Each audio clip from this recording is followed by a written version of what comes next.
Friends, कैसे हैं आप लोग। तो फ्रेंड्स, बीपीएससी टीआरई 4 का आप लोग तैयारी कर रहे हैं। तो कल का वीडियो में मैंने आपको मॉडर्न हिस्ट्री में यूरोपीय कंपनी का आगमन कंप्लीट करा दिया था, एक चैप्टर। आज उसी में हम लोग का आगे दूसरा चैप्टर का क्लास करेंगे इस वीडियो में। आप बिहार शिक्षक भर्ती टीआरई 4 का तैयारी कर रहे हैं तो यह वीडियो आपके लिए बहुत ही इम्पोर्टेंट है। आप हमारे साथ चैनल से जुड़कर पूरा मॉडर्न हिस्ट्री टॉपिक वाइज पढ़ सकते हैं। इसमें मैंने इसके पहले भी पॉलिटी ज्योग्राफी का क्लास करा रखा है, आप जाके वो भी चैनल से देख सकते हैं। वो उसका भी क्लास शुरू है इस चैनल पर। तो फ्रेंड्स, चलिए बिना किसी देरी का आज का क्लास शुरू करते हैं।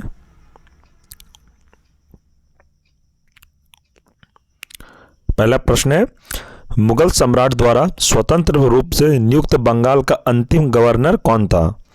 तो इसका सही आंसर हो जाएगा मुर्शिद कुली खान, जो कि 1717 से 1727 ईस्वी तक ये बंगाल का अंतिम गवर्नर बना रहा। आगे, मुर्शिद कुली खान ने अपनी राजधानी ढाका से कहाँ हस्तांतरित की। तो ढाका से कहाँ हस्तांतरित की, तो ये जाएगा मुर्शिदाबाद। आगे, बंगाल के किस गवर्नर ने यूरोपीय की तुलना मधुमक्खियों से की थी। तो कौन सा बंगाल का गवर्नर था जो यूरोपियों की तुलना मधुमक्खियों से की थी। तो इसका सही आंसर हो जाएगा अलीवर्दी खान ने। आगे, 20 जून 1756 को प्रसिद्ध ब्लैक हॉल की घटना बंगाल के किस नवाब के शासनकाल में हुई। तो इसका सही आंसर हो जाएगा सिराजु दौला के शासनकाल में ब्लैक हॉल की घटना हुई थी। फ्रेंड्स, आपको यहाँ पर दो प्रश्न बन रहा है। आपसे एग्जाम में प्रश्न पूछा जाएगा कि ब्लैक होल की घटना कब घटित हुई थी, आपसे डेट पूछ देगा। तो आपको याद रखना है 20 जून 1756 को। और किसके शासनकाल में हुई थी, तो ये भी याद रखना सिराजु दौला के शासनकाल में। अगला प्रश्न देखते हैं, 9 फरवरी 1757 को अलीनगर की संधि किसके मध्य संपन्न हुई। तो अलीनगर की संधि किसके मध्य संपन्न हुई थी। तो इसका सही आंसर हो जाए क्लाइव एवं सिराजु दौला के बीच में। फ्रेंड्स, आपको मैं एक चीज़ बता देता हूँ। इसमें ये जो बॉक्स में जो कुछ नोट टाइप का जो बना हुआ रहता है, यहाँ से प्रश्न एग्ज़ाम में पूछने का बहुत ज़्यादा चांस है। क्योंकि टीआरई 3 में मैंने देखा था इस बुक से, एनसीईआरटी सार संग्रह से, जो ये बॉक्स में बना हुआ जो कुछ 3 से 4 लाइन में नोट बना हुआ जो रहता है, यहाँ से डायरेक्ट प्रश्न रहा है। तो फ्रेंड्स, इसलिए मैंने इसको भी नहीं रिमूव किया, क्योंकि मैं सोचा कि हो सकता है इससे क्वेश्चन आ जाए। इसलिए मैं इस वीडियो में जितने भी प्रश्न बनेंगे मैं टोटल प्रश्न लूँगा, एक भी स्किप नहीं करूँगा, कि आपका एग्ज़ाम में बेहतर से बेहतर आप परफॉर्म कर सको। देखिए फ्रेंड्स, क्या कहता है इस नोट में, भारतवर्ष में ब्रिटिश साम्राज्य का संस्थापक लॉर्ड रॉबर्ट क्लाइव को माना जाता है। तो समझ गए होंगे आप कि भारतवर्ष में ब्रिटिश साम्राज्य का संस्थापक किसे माना जाता है, तो लॉर्ड रॉबर्ट क्लाइव को, जिसने प्लासी के युद्ध, तो यहाँ से एक प्रश्न और बन रहा है, तो प्लासी का युद्ध कब हुआ था, तो 23 जून 1757 को में बंगाल के नवाब सिराजु दौला को पराजित कर पहली बार भारत में ब्रिटिश प्रभुत्व की नींव रखी थी। तो फ्रेंड्स, ये पॉइंट आप लोग याद रखिएगा।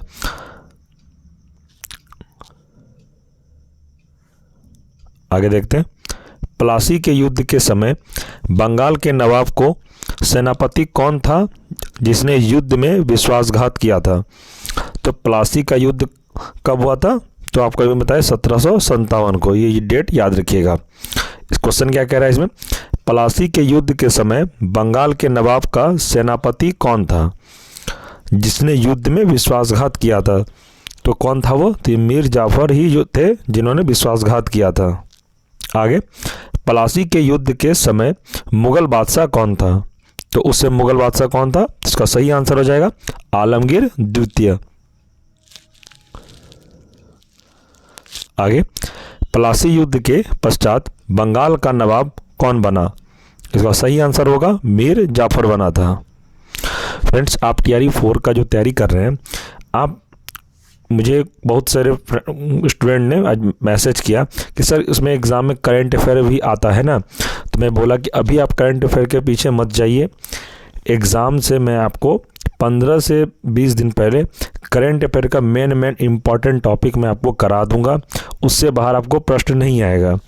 मैं टॉप 100 से लेके 200 के बीच में आपको क्वेश्चन दूंगा, एक पीडीएफ, उससे आपका बाहर एक भी प्रश्न नहीं जाएगा। तो इसलिए करंट अफेयर का आप लोग टेंशन छोड़ दीजिए। जब एग्ज़ाम से 15 से 20 दिन पहले मैं आपको एक पीडीएफ अभी इसमें तैयार कर रहा हूँ, आपको मिल जाएगा। इसलिए आप करंट अफेयर का टेंशन छोड़ दीजिए। जो अभी मैं पढ़ा रहा हूँ बस वो पढ़िए, और चैनल पे ज्योग्राफी और पॉलिटी का भी क्लास चल रहा है, आप जाके वह भी देखिए। TRE 4 से रिलेटेड NCERT क्लास में आपको करा रहा हूँ, इससे बाहर प्रश्न एक भी नहीं जाएगा। मैं आपको बार बार कहता हूँ तो आप मानिए मेरी बात।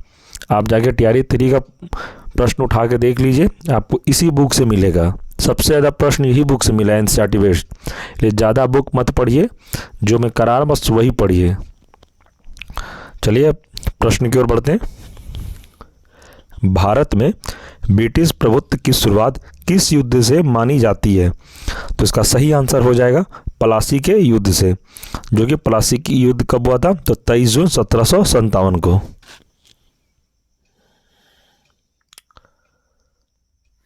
अब इसमें आप एक नज़र डालते हैं इसमें प्रमुख घटनाएं और उनकी तिथियां। जैसे कि मैं आपको बताया था थोड़ी देर पहले इसी में कि ब्लैक होल की घटना कब हुई थी, इसका डेट पूछ दिया। मैं बोला था ना कि अब ये इंपॉर्टेंट है, डेट पूछता ही है। 1 से 2 प्रश्न डेट और ईस्वी से रिलेटेड क्वेश्चन पूछता है एग्ज़ाम में। इसलिए मैं बोला ना कि मैं आपको बस इम्पॉर्टेंट करा रहा हूँ, विद्वान नहीं बना रहा हूँ। इतना बस नॉलेज रखिए जो कि एग्ज़ाम में आप क्वेश्चन बना के आ जाइए, ज़्यादा पढ़ने का ज़रूरत ही नहीं है। तो इसका ब्लैक होल की घटना कब हुआ था? तो 20 जून 1756 को। तो याद रखिएगा इसको, ये इंपॉर्टेंट है, BBI इसको लिख लीजिए। आगे, अलीनगर की संधि कब हुई थी? तो 9 फरवरी 1757 को। आगे, प्लासी का युद्ध कब हुआ था? तो 23 जून 1757 को। ये सब डेट फ्रेंड्स आप स्क्रीनशॉट ले लीजिए। मैं आपको कर देता हूँ जूम आउट थोड़ा, लीजिए स्क्रीनशॉट आप ले लीजिए, जो कि आप फ़ोन में रखिएगा। तो कभी भी डेट वाला प्रश्न ऐसे फ्री बैठिएगा तो इसको एक बार देख लीजिएगा। बक्सर का युद्ध कब हुआ था? तो 22 अक्टूबर 1764 को। नेक्स्ट, इलाहाबाद की प्रथम संधि 12 अगस्त 1765 को हुई थी। इलाहाबाद की द्वितीय संधि तो 16 अगस्त 1765 को। आगे, बनारस की संधि वर्ष 1773 ईस्वी को हुआ था।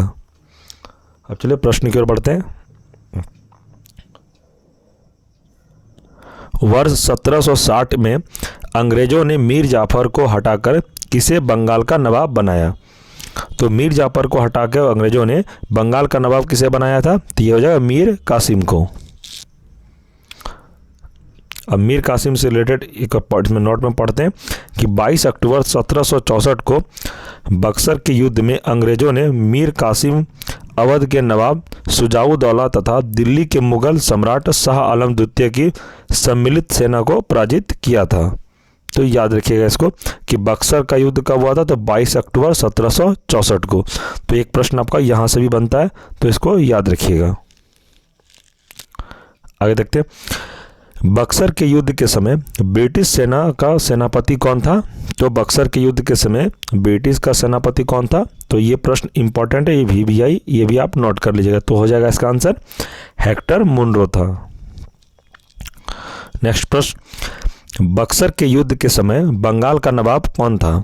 तो बक्सर के युद्ध के समय बंगाल का नवाब कौन था? तो इसका सही आंसर है मीर जाफर था। एक नोट्स में पढ़ लेते हैं। बक्सर युद्ध के पश्चात इलाहाबाद की प्रथम संधि मुगल सम्राट शाह आलम द्वितीय, बंगाल के नवाब नाम नजमुद्दौला तथा क्लाइव के मध्य तथा इलाहाबाद की द्वितीय संधि क्लाइव तथा अवध के नवाब शुजाउद्दौला के मध्य संपन्न हुई।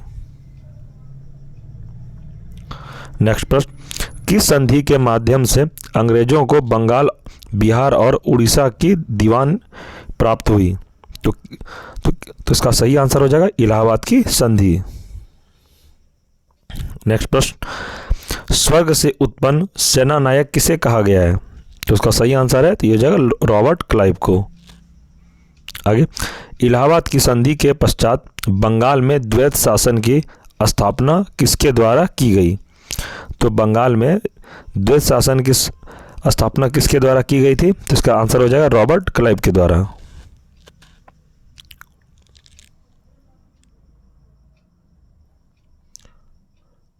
ये प्रश्न फ्रेंड्स, इसमें से मैं आपको बता देता हूँ कौन कौन इंपॉर्टेंट, आप इसका स्क्रीनशॉट ले लीजिए, इसमें सारा नहीं पढ़ना है। एक आप याद रख लीजिएगा, बंगाल जो उत्तर मुगलकालीन राज्यों के संस्थापक के बारे में कहा गया इसमें। तो बंगाल का स्थापना काल कब था? तो 1717 से लेके 1727 ईस्वी तक। संस्थापक कौन था? तो मुर्शिद कुली खान था। तो ये एक VVI आप याद रख लीजिएगा। और मैं आपको बता रहा हूँ जो इसमें इम्पॉर्टेंट है, एक हो जाएगा कर्नाटक वाला, याद रख लीजिएगा, 18वीं शताब्दी के काल में हुआ था, जिसका संस्थापक था सादतुल्ला खान। एक ये याद रखिएगा। और तीसरा है मैसूर के बारे में आप याद रखिएगा, जो 18वीं शताब्दी कौन किया था इसको? हैदर अली ने। बस इतना ही इंपॉर्टेंट फ्रेंड्स आप इसमें याद रखना, और ज़्यादा इसमें याद नहीं रखना है, इसलिए आप फालतू मत पढ़िए। मैं जो बता दिया बस इतना ही आपको याद रखना है। इसका आप स्क्रीनशॉट ले लीजिए। तो फ्रेंड्स हम लोग अब नेक्स्ट क्लास में मिलेंगे। और फ्रेंड्स आपको इस क्लास का PDF चाहिए तो आप टेलीग्राम ज्वाइन होकर इस क्लास का PDF डाउनलोड कर सकते हैं। तो फ्रेंड्स देखिए, हम लोगों का मॉडर्न हिस्ट्री में ईस्ट इंडिया कंपनी और बंगाल के नवाब से रिलेटेड जितने भी इम्पोर्टेंट प्रश्न बनने थे इस वीडियो में आपको पूरा करा दिया गया।